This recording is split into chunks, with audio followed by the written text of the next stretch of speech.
do you want to pitch to me and tell me what your idea is then, mate? And then we can talk about this. I want to do a stop motion. I always want to do one here. Yeah.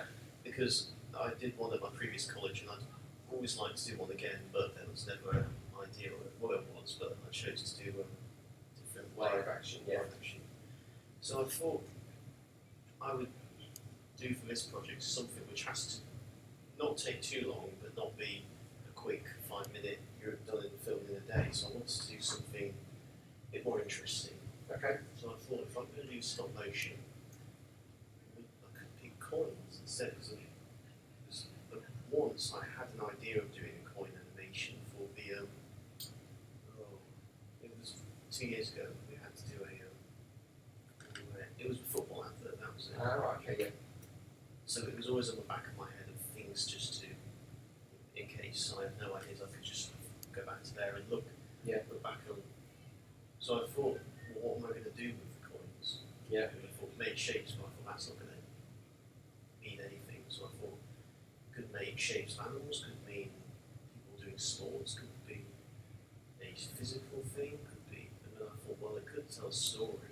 Yeah. And I thought that was art, because I thought you could have coins and shape them as animals, so people could guess, oh, I recognise that animal, or I recognise that. Okay. And also have waves, because of how coins can move around, and how stop motion does look. It probably makes the jittery side of the animation look more realistic. Yeah. And There's a curve, it's a shit. Okay. I thought probably 10 minutes footage, probably get it down to sort of 5, 6, 8, try and So you're thinking 5 minutes?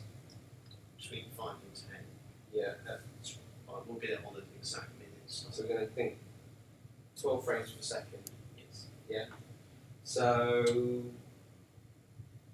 you want it to be. So let's just think technically now, yeah. So if we walk to 5 to 10 minutes, okay. You've got an SLR, haven't you? Yes. So what I suggest you do is you use a program called Dragonframe. So that will Premiere Pro. Now Dragonframe is a separate piece of software that Aardman Animation and all those use to do stop frame animation. So where the camera is connected to the Computer and then yeah, you we capture did that on previous college. Yeah. But Dragonframe, you probably didn't use Dragonframe, you probably used I was looking earlier. a piece of software that does it. The Dragonframe is the high-end professional version of how to do stop frame photograph animation. Okay? And we have it on the laptop upstairs. So it would be a case of perhaps letting you hire out that laptop and do some experiments with it. Yes. Yeah? The other thing, if you've got a Mac laptop yourself, it might be worth you looking at investing in it, or at least trying a demo or something. But it's called Dragonframe. Yeah, and it's the industry standard for stop frame animation. Yes. So what it allows you to do is connect your Canon camera directly with a USB cable, and you can even animate focus pulls with it. So if you put like a Canon lens on it that's focusable through the camera, then what it will do is actually you can pull focus gradually in frames. You can actually do the aperture stops in frames and everything like that. So it syncs and talks to a Canon camera really easily. Yes. It's a Dragonframe. There's lots of guides and support for it. You can also see loads of animations that have been done with it. Yeah. Okay. So Dragonframe, I would suggest you look at what the cost would be investing yourself. Not that expensive.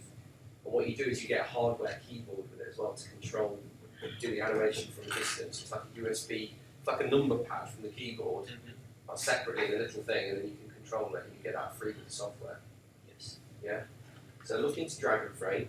We've got copies of it here on a laptop, but for the sake of control and the ability for you to have it all the time, Yes. then it might be worth looking at investing in it Yeah. yourself. Just say you get hardware free with it, the actual controller, which is really useful because it means you can be off a long way from your camera and still trigger the shutter. Yeah. And the beauty of it, because it uses your camera, you don't have to worry about SD cards because it's going directly onto your computer. Yeah, as long as you've got the space. And it takes a high resolution still for every frame. So you can shoot up to like 4000p. animations. It means your animation will be really high res, really filmic. Use your Canon lenses to get that look that you want, and lots of control. Yes. Yeah. And the thing, what we'd expect to see is lots of test pieces on your as part of your production. They will get a table out and start experimenting. Yeah. It's just so. I think for an example, just so it's better evidence. Yeah. Well, I think you can download your demo of that for free. I think there's a fully functional demo on there. You need to have a go with. So I think it just limits then what you can export. So then you just have to get a paid version to export or proper QuickTime or whatever. Right. But have a go. Yeah, have a look for it. But there is no better software. It's one of the most elegant, simple to use pieces of software I've ever seen. I wish every piece of software was like it.